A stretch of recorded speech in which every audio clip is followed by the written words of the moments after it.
Fala família, tudo bom? Passando para lembrar vocês que finalmente o nosso curso saiu, um programa de aproximadamente 120 aulas que trata absolutamente tudo a respeito do universo de cripto e como operar esse mercado. Ficou interessado? Manda bala que o link tá aqui na descrição do vídeo junto com o cupom com descontaço para sua compra, tá? E se você não curtir também não tem problema, você tem 7 dias aí para pedir o seu estorno, tá? É isso, até mais, boa jornada e até mais. Vamos lá. Seguinte, galera. Ah, ele fala: primeiro, os ativos de risco sempre fizeram um pump antes dos eventos do Fed americano esse ano.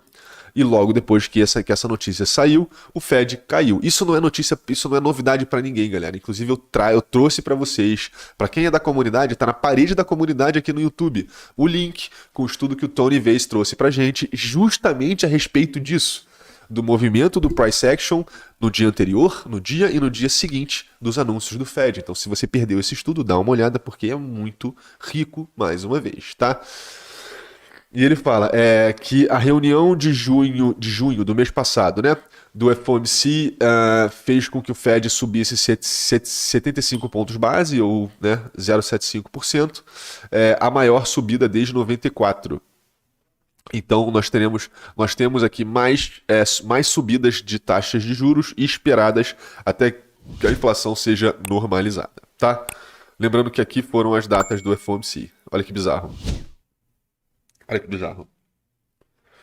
Escalada da taxa de juros, escalada da taxa de juros, e agora quem sabe, né? Mas a gente sabe que a notícia veio ao pump, o pumpzinho pré-notícia, puff, pumpzinho pré-notícia, puff. Pumpzinho pra notícia. Who knows? Puf, entendeu? We never know, boys. Naturalmente, a gente pode ir mais longe um pouquinho? Pode, mas eu tomaria bastante cuidado. E hoje eu vou trazer um paralelo.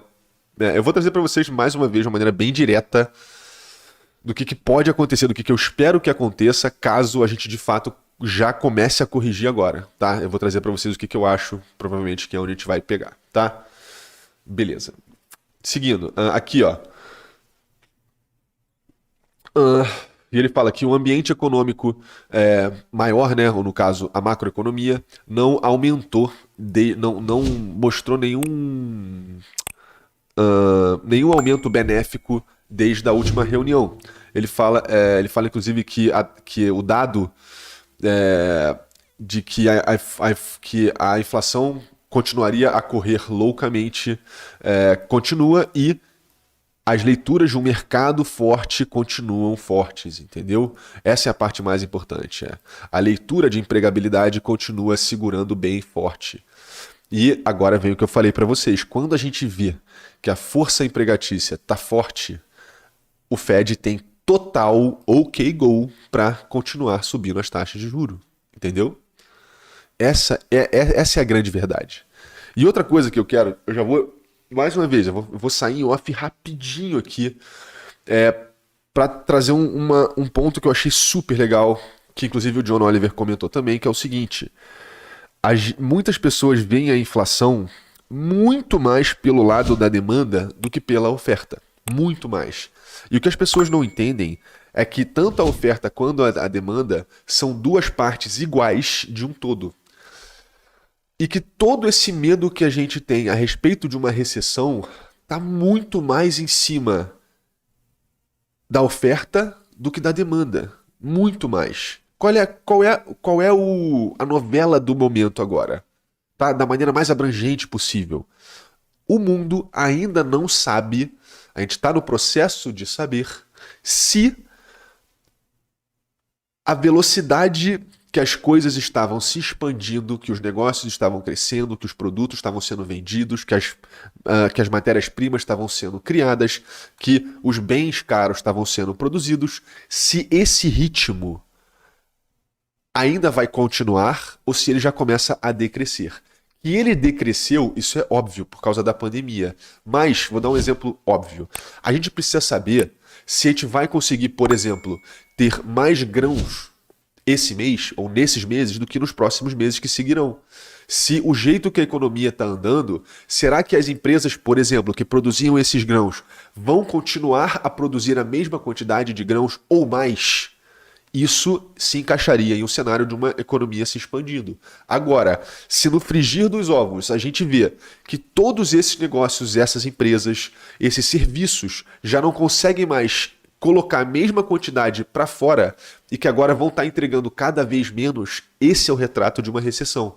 E é aí que pesa o lado da oferta, entendeu? A demanda é quem está procurando, mas não adianta nada ter muita gente procurando se o que está sendo procurado já não consegue ser criado no mesmo ritmo, entendeu? Então, a gente sempre enxerga oferta e demanda, pelo menos a mídia enxerga muito mais do lado da demanda do que da oferta. E todo o drama do mundo agora é entender e mapear se toda a oferta que existe no mundo vai continuar crescendo, vai estagnar ou vai decrescer. Se ela decrescer, isso é uma recessão, entendeu? É isso, é só isso. É a gente produzir menos do que a gente produziu. E não conseguir segurar. O mercado vai de uma expansão para uma contração. É isso. Entendeu? Esse é o raciocínio que eu quero trazer para vocês aqui mais uma vez, relativizando mais uma vez esses dois.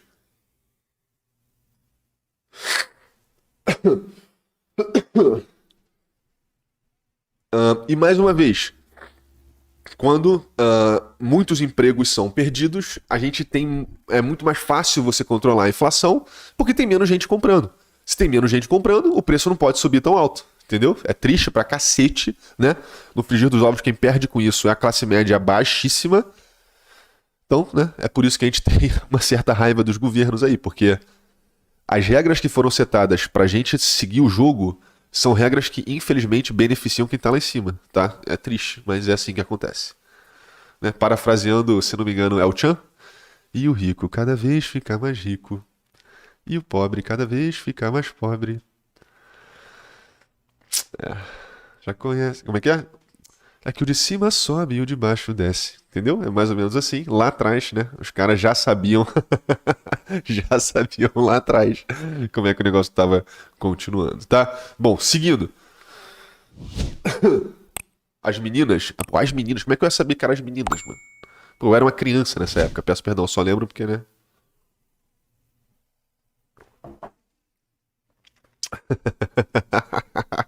É, bom, xibom, bom pra vocês, rapaziada, tá? Simbora. Cara, eu adoro vocês, mano. Vocês são de ouro, sério. Obrigado.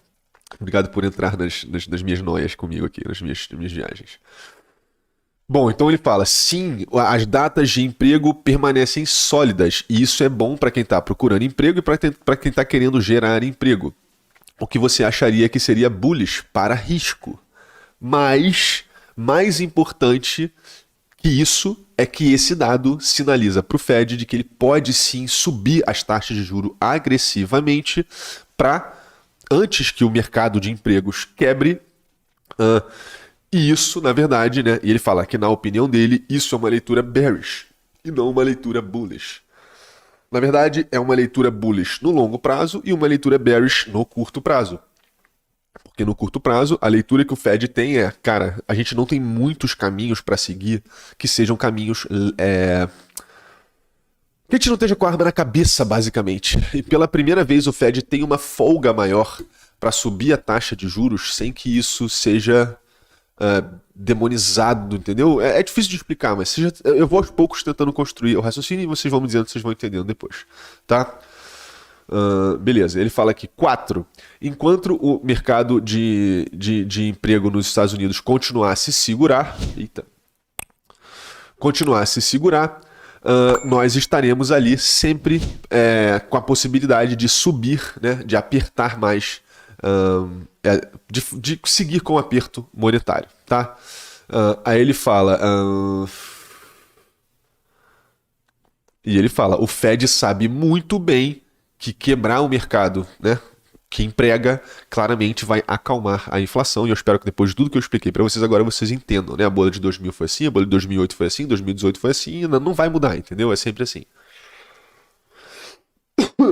E ele fala aqui, 5, se as pessoas estão perdendo os seus trabalhos e não tem mais muitos dólares para gastar, o lado da demanda, né, a pressão da demanda decai, dando espaço para o lado do supply, para o lado da oferta se normalizar. Simples assim.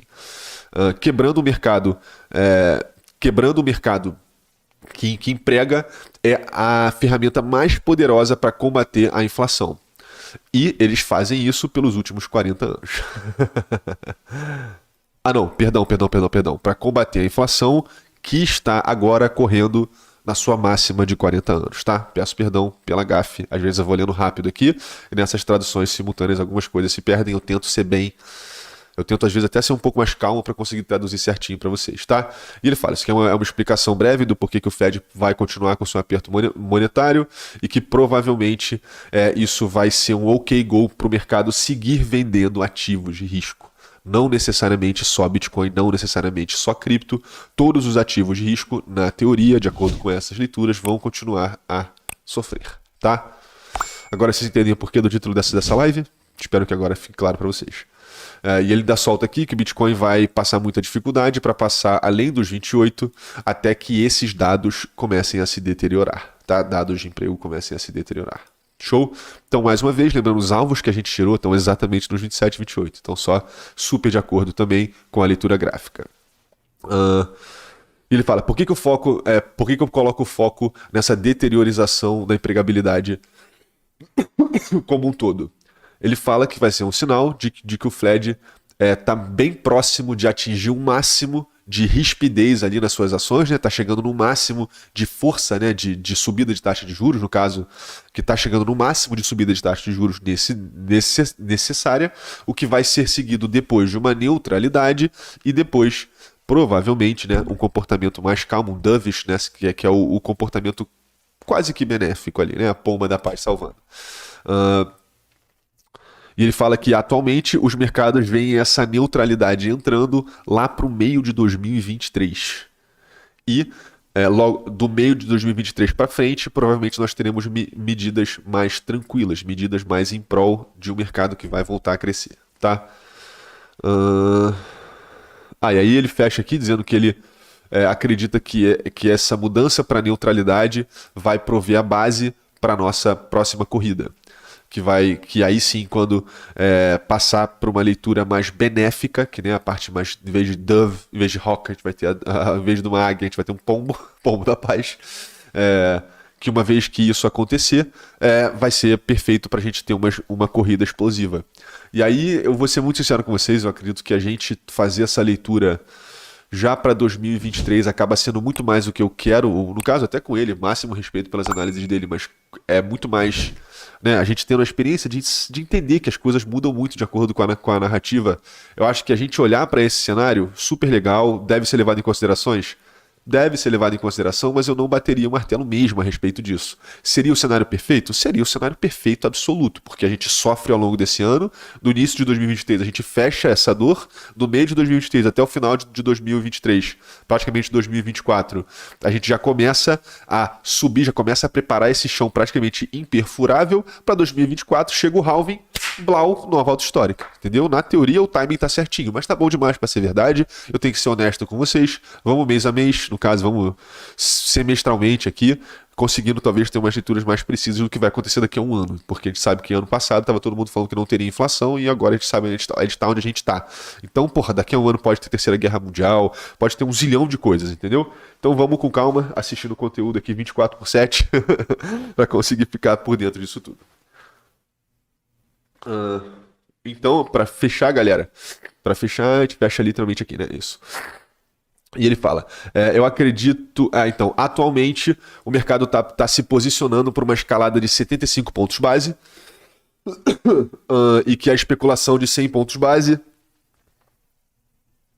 vou espirrar. Permanece, mas já começa a cair a probabilidade, tá? Os analistas já começam a esperar 75 pontos base ao invés de 100 pontos base. Beleza, galera? E lembrando, sempre que acontece que o mercado espera, o mercado precifica para cima momentaneamente, tá? Então, se for 75 pontos base, que é o que a grande maioria acha que vai ser, o mercado vai ler isso positivamente. Mais uma vez, né? Lembrando, o mercado odeia incerteza. Por pior que seja a subida da taxa de juros, pior do que isso é uma subida maior e inesperada. Então, se a gente vê uma subida de 0,75% ou 75 pontos base ao final da semana, isso vai ser uma leitura inicialmente positiva, tá? E isso soma a leitura de que nós na teoria já esticamos muito a venda nos gráficos e que a gente sim tem um espacinho para fazer um rallyzinho uma vez que essa notícia saia, tá? Mas o mercado não vai explodir até que isso seja precificado.